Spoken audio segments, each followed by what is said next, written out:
La cour d'appel de Bamako condamne les 46 soldats ivoiriens à une peine de 20 ans de réclusion criminelle. Auparavant, selon des sources, Bamako a accusé Abidjan d'avoir empêché une transaction financière importante dans le cadre d'un contrat minier d'envergure. On vous explique. Bienvenue sur Smart Cities Africa, votre chaîne dédiée à l'Afrique qui bouge, qui se construit et qui se développe. Aujourd'hui nous menons l'analyse sur les implications économiques et sociales de la crise diplomatique entre la Côte d'Ivoire et le Mali. Pour éviter toute interprétation tendancieuse et incomplète, et vu la délicatesse de la thématique, nous vous invitons à suivre jusqu'à son terme notre analyse, afin de comprendre cette crise et ses implications sur la coopération entre les deux États. Avant d'entrer dans le vif du sujet, n'oubliez pas de vous abonner à la chaîne et de liker cette vidéo. Les liens économiques et diplomatiques entre la Côte d'Ivoire et le Mali ont connu une dégradation croissante au fil des années, en premier lieu, à cause de la crise politico-militaire qu'a connue la Côte d'Ivoire dans les années 2000, obligeant le Mali à densifier, au fil des années, ses relations commerciales avec le port autonome de Dakar. En second lieu, les coups d'État militaires au Mali ces dernières années, avec son corollaire de sanctions imposées par la CEDEAO, ainsi que l'affaire des 46 soldats ivoiriens arrêtés à l'aéroport Modibo Keïta et inculpés mi-août 2022 de tentatives d'atteinte à la sûreté extérieure de l'État malien, ont accentué la crise de confiance entre les deux États. Cette dernière affaire qui s'est muée en crise diplomatique entre Abidjan et Bamako, et occupe l'essentiel de l'actualité entre les deux États, a pris une tournure surchauffée selon des sources, quand les autorités de Bamako, alors sur le point de matérialiser un accord juteux de plus d'1 milliard de dollars, ont accusé Abidjan d'avoir fait capoter une transaction dans le cadre de cet énorme contrat minier portant sur l'or. Selon une enquête du média Afrique Intelligence qui révèle l'information, cet important accord minier conclu en octobre 2021 devrait déboucher sur la création d'une entreprise en joint venture entre Raven Finance et la raffinerie d'or Kankou Moussa Refinery, opérant dans les environs de l'aéroport Modibo Keïta. Ayant fait l'objet de sanctions économiques, qui ont eu des impacts importants sur les finances publiques, ce contrat minier qui représentait pour le régime d'Assimi Goïta une opportunité de conforter les caisses de l'État, a été contrarié quand une transaction de 56 millions d'euros, transférée par la petite société d'investissement allemande Raven Finance sur les comptes de la raffinerie Kankou Moussa Refinery, à la Banque internationale pour le Mali, BIM, n'a pu aboutir.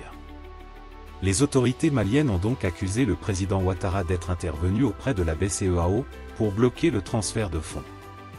Depuis, cette turbulence majeure qui s'est déroulée dans la plus grande discrétion, des contacts directs, facilités par la médiation togolaise, ont apaisé les tensions et un mémorandum a pu être conclu le 22 décembre 2022, pour régler cette crise en vue d'aboutir à la libération des 46 soldats ivoiriens, et renforcer la coopération entre les deux États.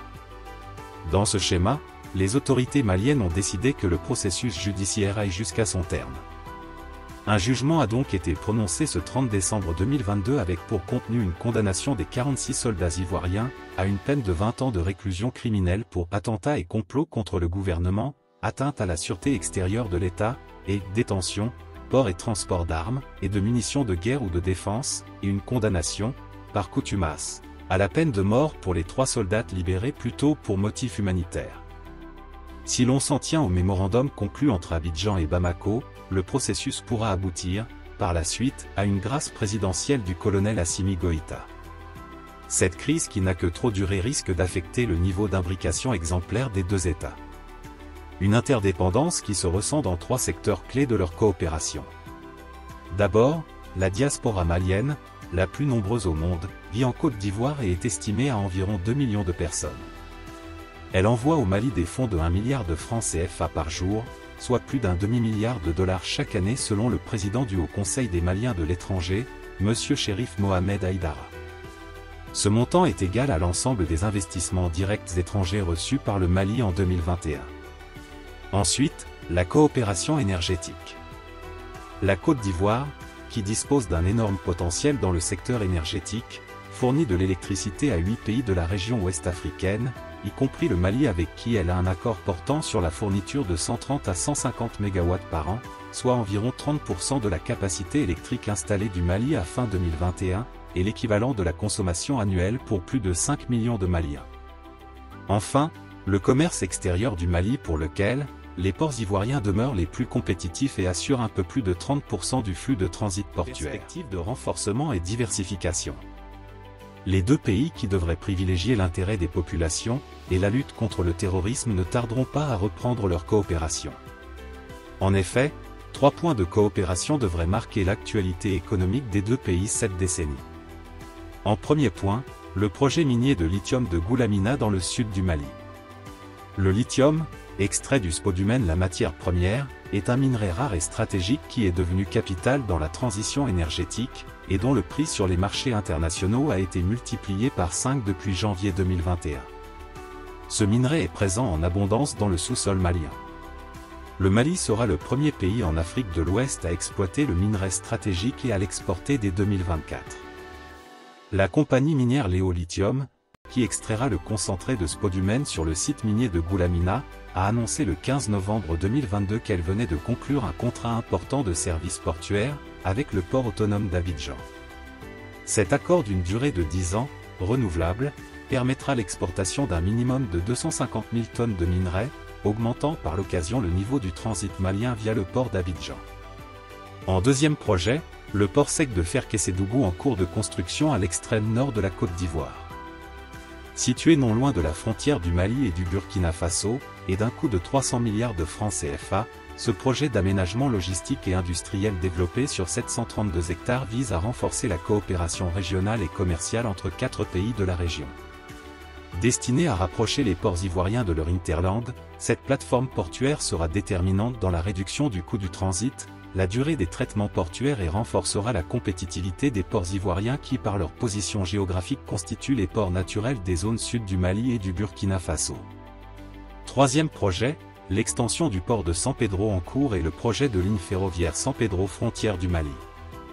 Connaissant d'intenses travaux de modernisation et d'extension pour porter ses capacités de traitement à 50 millions de tonnes avant 2030, le port de San Pedro est celui choisi par les autorités ivoiriennes pour jouer les premiers rôles en termes de transbordement et de transit pour le Mali, la Guinée forestière et le Libéria. Appelé à être un port minéralier avec le développement minier en cours dans l'ouest ivoirien, le port de San Pedro, le plus proche des zones de production du Mali en dehors de celui de Conakry, entend occuper une place de choix dans le transit malien avec en soutien le développement ferroviaire devant le connecter à la frontière du Mali. L'impact de tous ces projets évalués à plusieurs milliards de dollars sera indéniable sur le développement des deux pays, et sur le bien-être de millions de populations. Nous arrivons au terme de notre analyse. Comme vous avez pu le constater, les enjeux d'une paix pour les deux pays sont colossaux, et imposent du discernement au sommet des deux États. Les risques sont importants autant pour la Côte d'Ivoire, qui a investi des milliards de dollars pour améliorer sa compétitivité et renforcer ses relations avec ses voisins de l'Hinterland, que pour le Mali qui fait face à d'importants défis sécuritaires et sociaux. Les enjeux pour les populations, et pour l'Afrique de l'Ouest sont cruciaux et valent la peine d'arriver à un dénouement heureux pour tous. Si vous avez aimé notre production, n'oubliez pas de vous abonner et d'activer la cloche des notifications pour être notifié à chacune de nos sorties. À très bientôt.